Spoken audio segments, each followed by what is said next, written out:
Hi everyone, I'm here doing my 30-week pregnancy vlog. I will be 31 weeks tomorrow.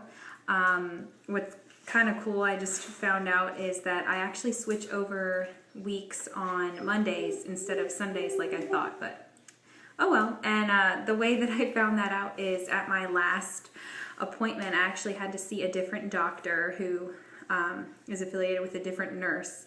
And I guess since I was considered a new patient to her, before they asked the series of questions they always ask, she pulled out the little calculator, the due date calculator that they do in the beginning to see what your due date is. And so that's when I found out. I was like, oh, okay, well, I switch over weeks on Mondays. But it was kind of cool seeing a different doctor because this was the doctor that actually delivered me. I know some practices do it like you see a lot of doctors. That way, whoever delivers you, you're already comfortable with all of those doctors. But the way that my practice works is you just see one doctor the whole time, and whenever you go to deliver, it's whoever is on call that night delivering babies is who delivers you. So my last pregnancy, I saw the same doctor the whole time, but then a different doctor delivered me. So when I went to this different doctor, just because of scheduling and my doctor wasn't there that day, I got to see the doctor that had delivered Natalie, and it was pretty cool. So let's see. Okay, so last time I did my glucose test, which if you're watching this and you might be, around the same time and you haven't taken your glucose test, it's really not as bad as everybody says. It tastes to me like, I don't know if they all taste the same, but it just tastes like Fanta soda or something.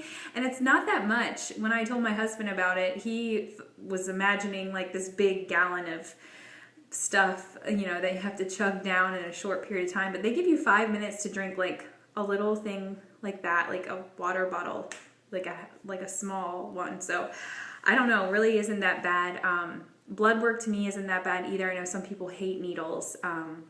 I just don't look when they do it, and they actually had to do it twice in the same arm, which was kind of a bummer because they take your blood first, then you drink the stuff, wait an hour, and then you go back and get your blood drawn again. So they were going to take it from the same arm, but it wouldn't.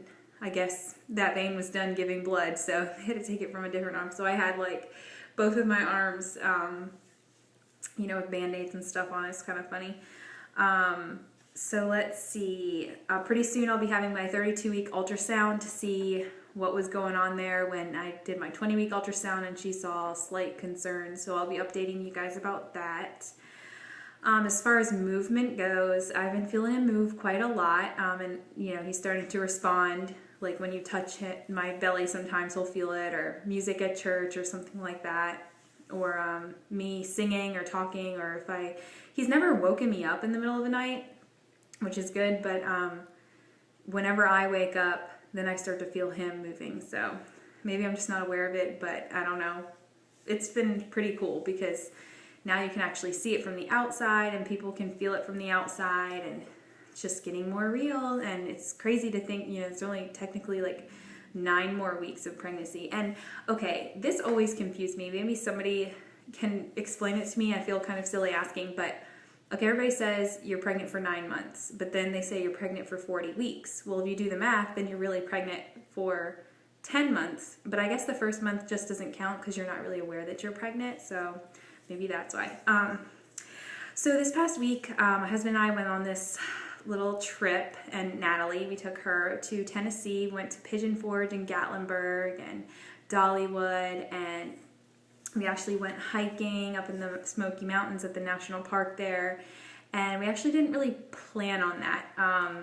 The trip goes like this. So my husband belongs to some Holiday Inn rewards thing, and they called him one time asking us, saying that they were going to give us a free hotel stay if we sat through this 2-hour timeshare spiel. So basically we did that, and we took Natalie to the little 2-hour thing, and we got a free hotel out of it. So it was pretty cool.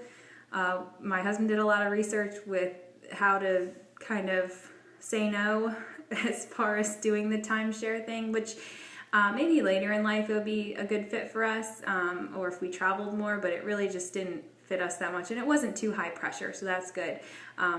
The guy working with us doing the whole spiel didn't, I didn't feel high pressure from that, but then the guy above him was slightly pushing, like, well, why not? What can I do to make this work for you? And I mean, he knew his stuff, so, but we put our foot down and we said no, we just came for the trip. So anyways, on the trip, we were going to go to Dollywood, and unfortunately it was so weird, I guess because the fall season is technically in full swing now. Dollywood's schedule is apparently, they're closed on Wednesdays and Thursdays, and we planned on going on Thursday and didn't think to look if it was closed or not, and we pull up and it's closed. And I'm very structured and wanted Natalie to have the best nap schedule. If we're going to Dollywood for the day, in my mind I'm thinking, because we've taken her to like the zoo for the whole day or just like a whole day thing, and so we like to get started first thing in the morning. That way we can get done as early as possible, and that way if she crashes, it's fine. I don't want to be gone and her not have a nap until like 5 o'clock, because then I don't know if she's going to sleep well. And she's never been a baby to really like sleep in the stroller or carry her, I guess just because I don't take her out during nap time, and maybe that's a bad thing. Maybe with Lucas, I can be more versatile with him and take him out during nap time so he can kind of fall asleep like, anywhere. But anyway, so we had to do the 2-hour thing, which was from 9 to 11, and then go to Dollywood.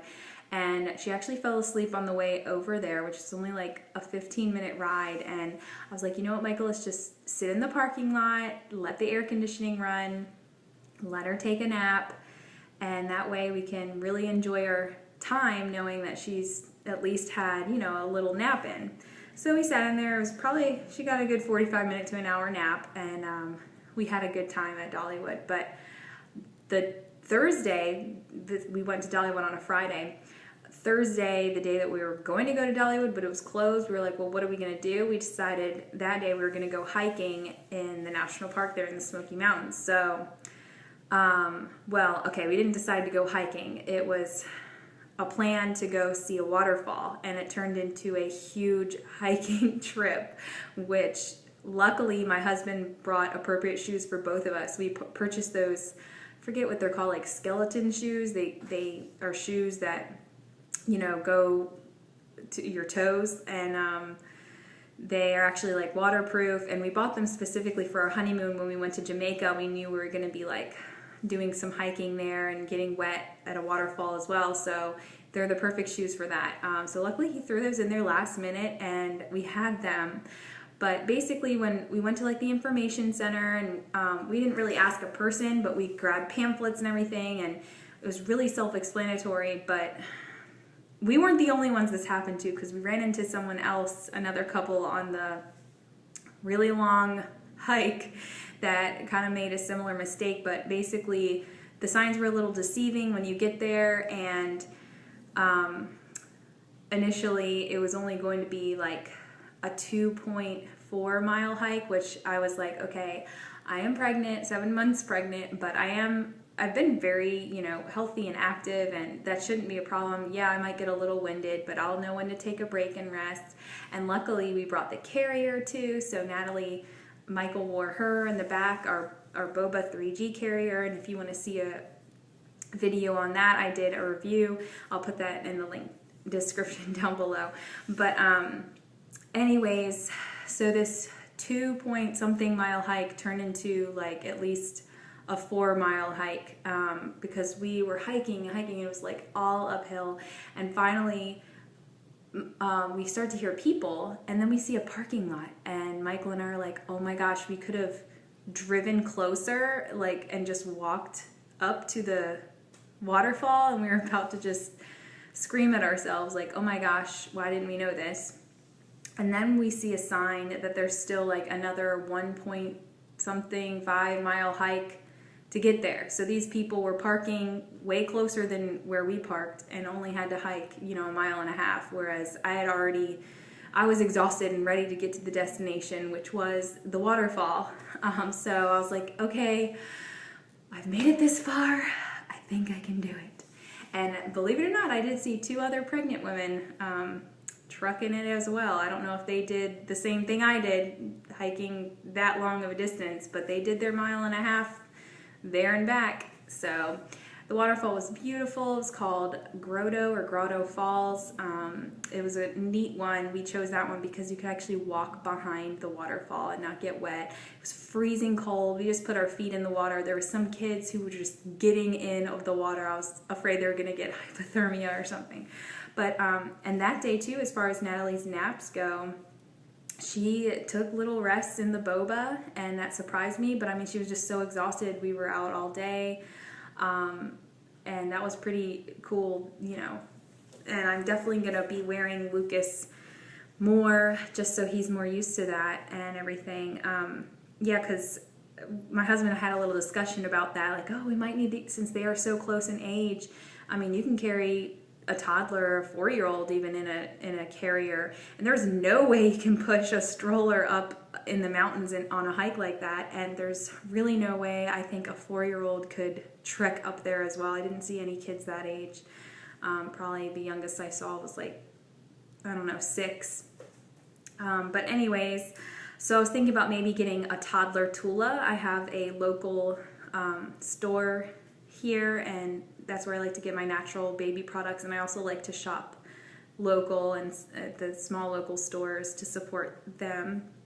So I was thinking of getting a toddler Tula for Natalie and then using the Boba 3G for Lucas. Let's see, what else? So hiking. And over this week, it was really cool. I know this doesn't have to do with pregnancy once again. It has to do with Natalie. But her development, like, over this week, is just skyrocketed. It's just so cool to see her saying more things and doing more things and learning more things. And we're just enjoying every moment of it, really seeing her grow, and we're just excited to see how she's going to be around her little brother. So that'll be a different experience. So I'm just trying to just soak in these last months with Natalie, just having just her, really appreciate her development, and then also enjoy this next phase of life, which is seeing her enjoying her brother. And I know she'll probably never remember being, you know, an only child, but you know, it's kind of, I read a little article actually that Mama Natural talked about, and if I can find it, I'll put it down below. But it was kind of sad. It was a mom who wrote a letter to her firstborn, kind of like a goodbye. When you have your second child, the dynamic of your family really changes, and it was kind of, you know, just saying it was really awesome, special time with you, but now, you know, our family is changing, and so it's kind of sad, but, you know, that's life, you know. Change is a part of life, and I mean, I'm the baby of my family, and it's just me and my big sister, and I mean, I loved having a sibling, and I don't think she even remembers, you know, being an only child. We're 3.5 years apart, so I mean, she might have a faint memory of being an only child, but I mean, we have so many great memories together, and I can't wait to see Natalie and Lucas create their own. The last thing I want to talk about is baby showers, and ask you guys what your opinion is for having baby showers for second kid, third kid, etc. Because I pretty much have everything that I need. I think I mentioned this before, with the exception of maybe some boy clothes, which I've actually already stocked up on a lot from yard sales and such. And I actually have a friend who's going to be giving me some. So, but I mean, in my family and on Michael's side of the family, there's a lot of family members who have received 2 baby showers or 3 baby showers, you know, a baby shower for each child. So, and I think my mom actually looked up, you know, what is supposed to be, I guess, the right way to do it. And I guess nowadays it is acceptable to have other baby showers, but there's also, you can do it a little differently, where instead of, if the mom, you know, says there's really nothing she needs for baby, they can actually give the mom and dad a gift, like you know, a free night's babysitting and mom and dad can go out, or, you know, maybe a gift card, go out to eat or get a massage or something like that. So I know that for sure my mom is going to be throwing me a baby shower. I don't necessarily want it to be like super a surprise or, you know, anything like that. So, I mean, I'll offer to help her with it and everything. And I actually did go on Babies R Us initially and make a registry a while ago, kind of just for a mental list of things that I needed to buy. And some of them were actually more for Natalie, because things that Natalie grew out of, I'm going to give to Lucas.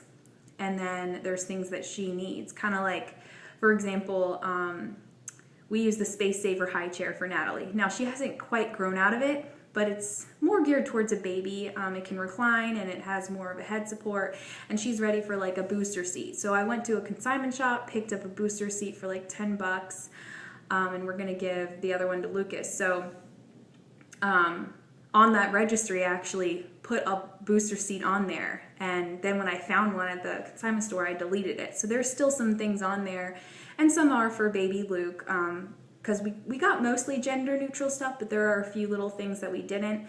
And also, my mom is the primary babysitter, I would say. We don't go out a lot, but when we do, she's the one we go to, because my husband's family doesn't live too close. And there's some things that, you know, baby stuff that she might need at their house. Like if she goes to give them a bath, there's one thing I put on the registry, like the little, that you put on the spout of the water, you know, in the bathtub, so when the baby stands up, they don't, you know, get hurt. And I have one at my house, but, you know, she doesn't have something like that at her house. Just little things like that. So anyways, just leave your comments below about your feelings about baby showers for additional babies other than your firstborn. And this video is getting quite lengthy, so I'll go ahead and show you belly shots. And here we go. There's the belly and the ridiculously silly belly button poking out.